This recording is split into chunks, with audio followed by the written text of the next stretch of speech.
Welcome to the World Today on Channels Television. I am Amarachi Ubani. The Ukrainian government has announced the start of an anti-terrorist operation against pro-Russian separatists. The acting president, Alexander Techinov, told Parliament that the operation began in the north of Donetsk region and is being conducted stage by stage in a responsible manner. The U.S. and Russian presidents have discussed the crisis by telephone. President Barack Obama urged Vladimir Putin to use his influence to make separatists in Donetsk and other parts of eastern Ukraine stand down. Mr. Putin, however, denied that Russia is intervening in the crisis. And in the meantime, the U.S. signed a $1 billion loan guarantee agreement with Ukraine on Monday. It's a move that's been regarded by Ukraine as the first step to win broader financial aid from the West. The U.S. Treasury Secretary Jacob J. Lew, who signed the agreement with his Ukrainian counterpart Alexander Shlipak, said that the loan is mainly for Ukraine to start its economic reform. Meanwhile, he promised that the United States will continue to help Ukraine to keep its economy growing steadily. The United States will continue to work with the IMF and other international financial institutions and bilateral partners to support Ukraine as it takes the difficult but necessary reforms. With this loan guarantee agreement, the Ukrainian government is empowered to take steps to gain access to low-cost financing from international capital markets and help to ease Ukraine's economic transition, particularly for the most vulnerable. Ukraine is striving for broader financial aid, hence Shlipak has been meeting and discussing with the IMF board and financial ministers of related countries. With you, today's signing as the first step toward broad financial assistance to our nation. Through these several days in Washington, we held fruitful negotiations with other partners. We have practically agreed on a broad program of cooperation of Ukraine with IMF. We have finished the work with the European Union, who is also ready to support Ukraine. The meeting certainly paid off as the European Union announced a Ukraine aid package about at least $15 billion for the following 2 years in March, while the IMF also said that it could provide 14 to 18 billion US dollars in aid to Ukraine.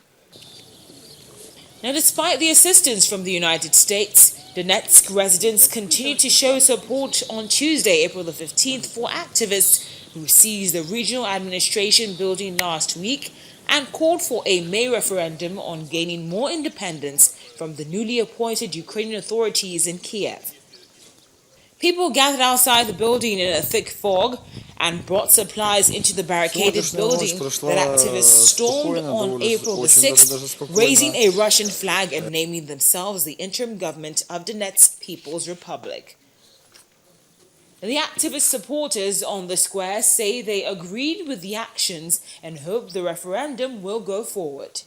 However, supporters say they do not recognize the authorities in Kiev who came to power following months of protests which led to the ousting of President Viktor Yanukovych.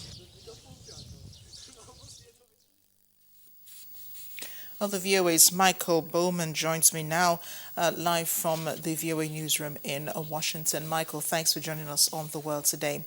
Let's begin with the anti-terrorist operation. What does that entail exactly for regions in the eastern parts of Ukraine? I'm afraid that I don't have much to say about that. I can talk about the sanctions here in Washington. The sanctions that could be imposed against Russia, and the looking as far as how this goes forward. But as far as Ukraine's anti-terrorist effort and its implications for Washington, I'm afraid I'm not prepared for that. But about those sanctions, this is not the first time the U.S. has imposed sanctions on Russia. And I'm believing that the sanctions are also extended to some of Ukraine's officials, those who helped, of course, Crimea with the referendum and its annexation by Russia. But what new sanctions is the U.S. planning to impose on Russia and its friends, if I may use the word? That is a good question. The Obama administration is being intentionally vague. The administration says that it may impose new sanctions, that it may strengthen the existing sanctions. However, it is not saying when it might do so, what might trigger that course of action, or when it might occur. So the administration is being intentionally vague. On Capitol Hill, and I report from the US Senate, there is a concern that the United States must not appear passive in the face of Russian aggression in Ukraine. And in particular on the Republican side, those opposed to the Democrat, President Barack Obama, there are calls for increased actions. For instance, last week, Senator John McCain, who was President Obama's opponent in the 2008 election, he called for the United States to give direct military aid to Kiev, to provide light arms to Ukraine. The Obama administration has ruled out providing lethal aid to Ukraine. Then there are calls in Congress for the United States to help Western Europe reduce its dependency on Russian energy exports, specifically natural gas. And there are calls for the United States to begin exporting liquefied natural gas to Europe. There are experts who say that it's not that simple, that constructing the infrastructure to get natural gas, liquefied natural gas across the Atlantic would take years to set up, whereas we're talking about possible military action in eastern Ukraine at any moment. Yeah, Michael, talking about the help that the U.S. is giving to Ukraine, of course, the United States just signed a $1 billion loan guarantee agreement with Ukraine on Monday. And in the meantime, it is still urging Russia not to keep meddling with what's going on in Ukraine. It does sound like the United States really doesn't know which line to toe, if I may use the word.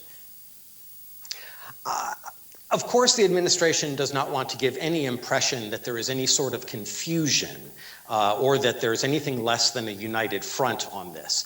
But I do believe that within Washington, there is a very real belief that whatever ties the United States and Russia may have and whatever impact heightened sanctions, heightened American sanctions against Moscow might bring, that they pale in comparison to the ties between the European Union and Russia, and that if anything is to succeed, that there must be a coordinated effort across the Atlantic between the United States and its NATO allies. Now, how that might play out in the coming days and weeks, I'm not entirely sure, but I do believe that within Washington there's a very strong belief that whatever action is taken must be coordinated if it is going to have any chance of success.